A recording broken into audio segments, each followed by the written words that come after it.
Well, hello class. We're on January 23rd, and this week in our Digital Learning Tools and Resources class, we're going to talk about the SAMR model.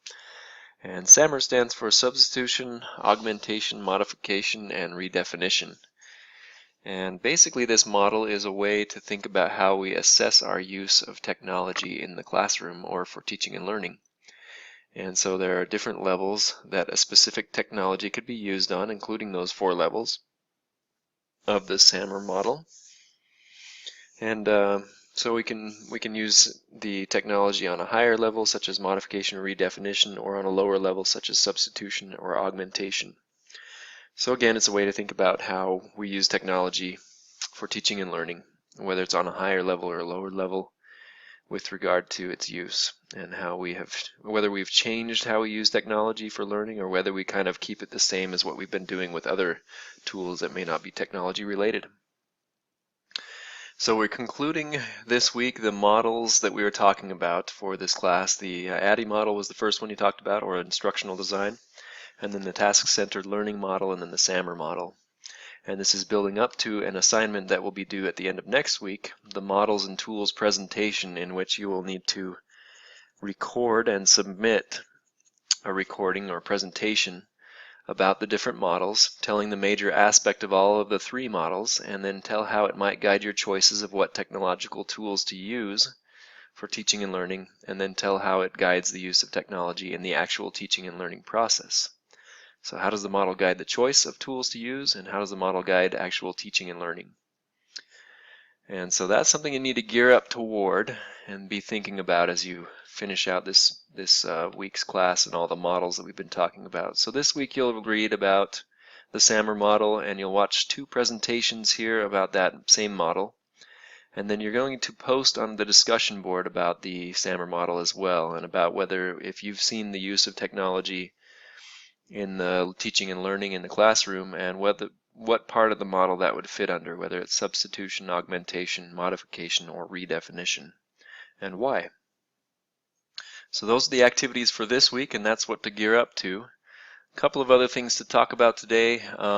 Again, as we talk about these models that we've been learning about, it's important to remember that there are people out there who are theorizing, who are looking at the types of learning that we do, specifically with regard to technology, on a general level. And it's useful to look at it on this level. Sometimes teachers in the classroom may say, well, I'm in the trenches, I've got to work hard inside my classroom. But it's also good to know that there are people out there who are looking at learning from a more general level, and thinking about how does learning happen in the classroom, and how does it work from a more general level, from a level that people can look at. And so that's something to be aware of, that there are people looking at those kinds of things, and these are researchers and theorists and so forth. And through doing so, they can help advance the field and to think about how to do learning more effectively with technology. So that's what these models really are about, and the learning of them is important for any technology class.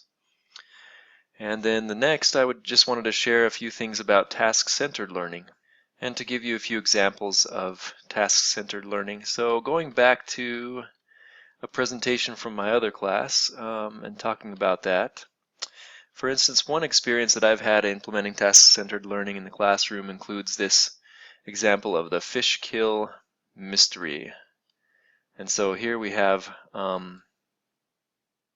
some fish here who've died, and these fish are found on the side of the river, and students in this experience, this is a task-centered learning experience or example in higher education. So students who were in a biology class had to kind of go through this process of investigating what happened to the fish and how they all were killed. And in order to do this, they had to go through and apply their knowledge of biology and chemistry and so forth in order to solve this mystery and to try to stop other fish from being killed as well. So that's one example of just a simple task-centered activity that required them to center their learning upon this task of figuring out this fish kill, but also to have the application, demonstration, integration, and all those elements of task-centered learning as part of that task. And this other one here is the the Worst Food in America task, and this came from a University of Georgia project in a biology class as well, where students had to make the case of what food might be the worst food in America, and they had to pick something that was on the menus of some existing restaurant. Let's see if I can get this one to open up a little bit bigger here. So in this case, these students chose the Aussie cheese fries, and so these were from Outback Steakhouse, I believe, and they found that these were pretty bad food. The cholesterol equivalent of 12.3 cheese crystals, the sodium equivalent of 14.6 small McDonald's fries, and the calorie equivalent of 10.7 Krispy Kremes. So pretty bad food apparently, and the students, in order to do this was an authentic activity. There was a task involved. You had to create this poster and so forth. But there was also the application of a lot of biology concepts as they created this poster. They had to know about cholesterol, about sodium. They had to figure out the actual nutrition information for the cheese fries and so forth. And different students came up with different foods. This is just one example. And so again, an example of a task-centered learning activity. So I believe that's it for this week, but I wish you luck on your experience as you learn about the SAMR model and how that can guide our use of technology in the classroom, and we can use that to assess our use of technology in the classroom.